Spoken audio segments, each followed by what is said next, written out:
Flying with your bicycle doesn't mean just throwing it into a box. You need to at least partially disassemble the bike because otherwise it won't fit into the bike box, obviously. Bike box, handlebar, pedals, wheels. We'll cover all this and even more in just a couple of seconds.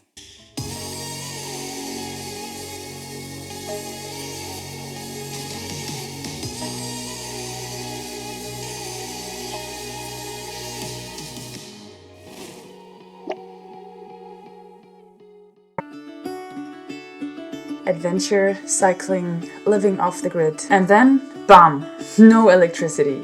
That's where Jackery comes in. The Jackery 100 Plus is small but mighty, a compact power bank for all those outdoor adventures. This thing slips right into your frame bag or any kind of bag and keeps your devices powered. Phone, bike lights, camera, this little guy's got it covered. And you can even take the Jackery Explorer 100 Plus on an airplane, so it's travel ready. I'm not sure what kind of outdoor warrior you are, but if you're going on a full off-grid adventure, like in a remote cabin or van life adventure, then this thing here, the Jackery Explorer 2000 Pro, could handle your mini fridge, electric mixer, you name it, and there's even the option to pair it with a solar panel. For my future cycling trips though, the Jackery Explorer 100 Plus is my go-to. So if you're looking for a power source for your next adventures, then check out the Jackery products on their website. More details in the video description.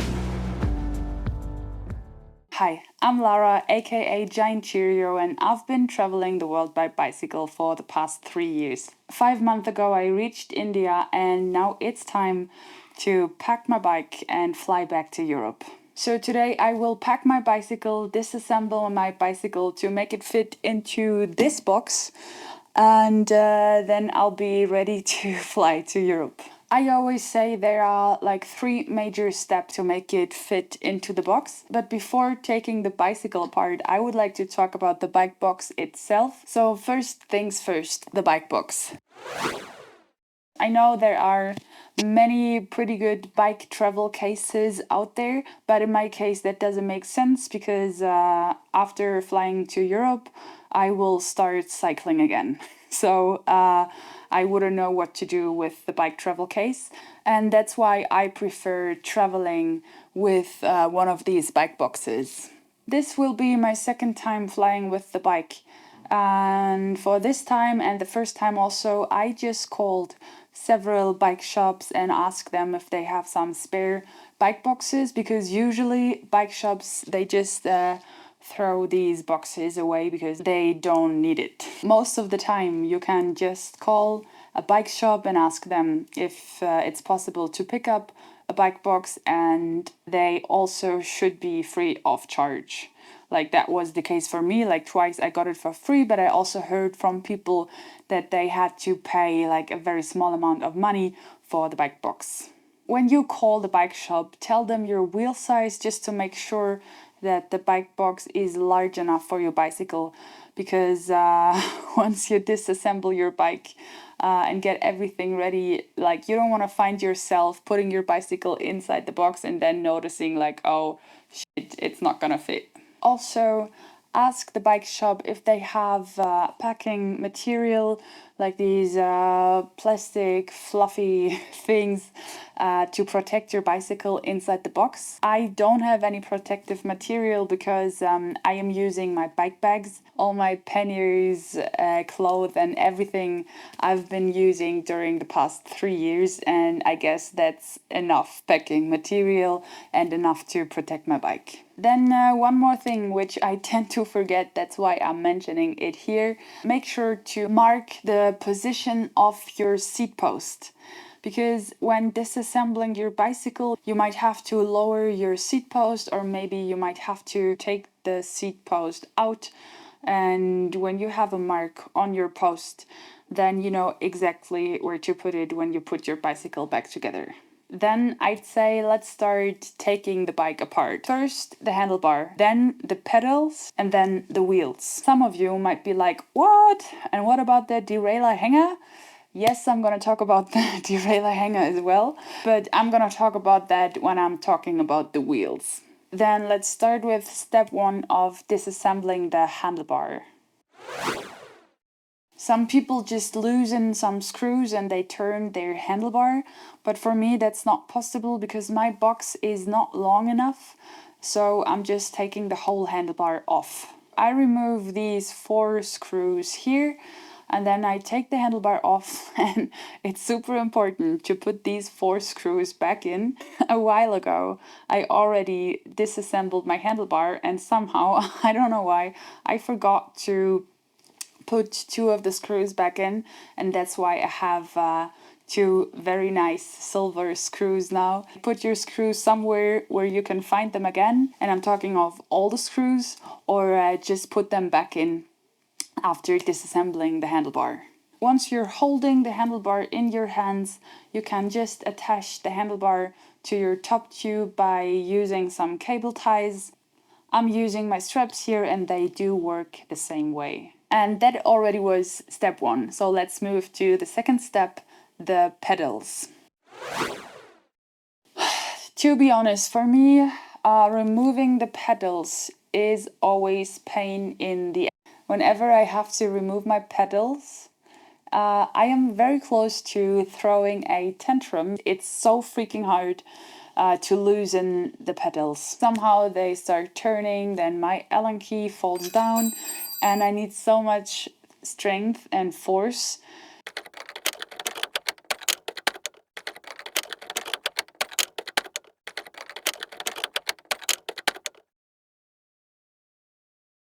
And yeah, sometimes it just takes half an hour or an hour because I just can't get them loose, and yeah, I'm freaking out multiple times. I had my anger attack, I had my tantrum, and I don't get this second pedal off. It's impossible.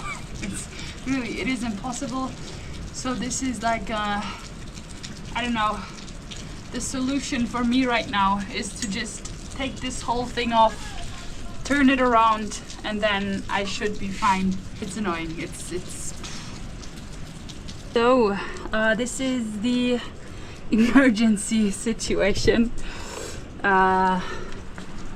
Yeah, so I just turned the pedal and it's now on the wrong side, but for me it's the right side because like that I can at least put the bicycle inside the box. Once you're holding these pedals in your hands, congratulations!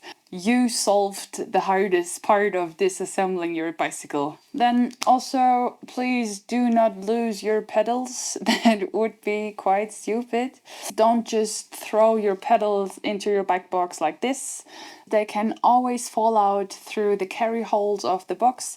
And also, sometimes, sadly, the bike boxes, they get quite damaged, and once your back box is damaged, it's not very cool to have loose parts in your box because they will definitely get lost. To avoid losing your pedals or some bike parts, just put all of your loose stuff into a dry bag or any kind of bag, and also attach this bag to your bicycle. Then last but not least, let's talk about the bicycle wheels. Depending on the size of your bike box, you might have to remove both tires, but in my case I only have to remove one tire, so I'm removing the front wheel. After removing the front wheel, you should put some cardboard in between your brake pads. There are also these plastic brake pad spacers, but I don't have these, so for me cardboard is more than enough. I do that because sometimes I accidentally press the brake lever, or also due to transportation or whatever, the brake pads can close, and that could cause damage to the brake pads and the whole braking system itself. And yeah, we don't want that. That's why I put cardboards in between the brake pads. And once you're done with that, just don't forget to deflate your tires. Then let's also talk about the derailleur hanger. I mentioned this little part of your bicycle in other videos as well, because the derailleur hanger is really a very important part, and it's also very fragile, so you should take care of it. A quick side note, the derailleur hanger is the tiny little part that connects your bicycle frame with the shifting mechanism. And the last thing you want is to unpack your bike and then notice that there's something wrong with the derailleur hanger, or that you might have a broken derailleur hanger. That's like, I don't know, something like worst case scenario. So many people say that it is necessary to unscrew the derailleur hanger, but I don't do that. As I'm not removing my rear wheel, I will not remove my derailleur hanger, because I think I can also protect this part of the bike with all the bags that I got and my clothes. Yeah, that's the reason why I don't remove this bike part. So when you put your disassembled bicycle inside your bike box, just make sure to protect and secure this little part of your bike, the derailleur hanger, with everything you got. So once you manage to put your bicycle in your bike box, and you padded and stuffed the bike box with some soft materials or like packing materials or whatever you choose to use, then it's time to close the bike box. Don't forget to put it on a scale before closing it, just in case. And then you are ready to fly. A couple of days ago, I was asking for your tips and hacks when it comes to putting the bicycle inside a bike box. I took some notes. So first one, use cloth instead of packing material and save buying another luggage piece. No chain oil in the box, you're not allowed to carry it. And yep, that's true. As I said, once I flew with my bicycle, and yeah, that was also the day that I had to open my bike box again at the airport because they asked me if I had any chain oil and I said yes. So I had to open the box, take it out, and then I had to close it again. And also I'd recommend to carry a spare roll of tape with you, like duct tape or whatever, because in case you have to open your bike box at the airport, you need something to close it again, because otherwise you're there like an idiot, and you will have to search for some tape or something to close the box again. So just carry it in case you need it. Then next one, use pool noodles to protect the bike. Wrap the box in plastic to protect it and protect it from the rain. That's what I'm gonna do as well. Write fragile in capitals in the language of the departing and arriving country. Add an air tag to the box. Pack the handlebar and the wheel on the derailleur hanger side to protect it. And that's it. I guess that's all I wanted to say about how to fly with your bike. If you have any tips or hacks or recommendation, just let me know in the comments down below. And if you want any up-to-date information about me or my travels, you can always follow me on Instagram. Also, if you like this video, I'm always grateful for a thumbs up and a channel subscription. Then I guess I see you next time. Cheerio, goodbye, salut, and adios.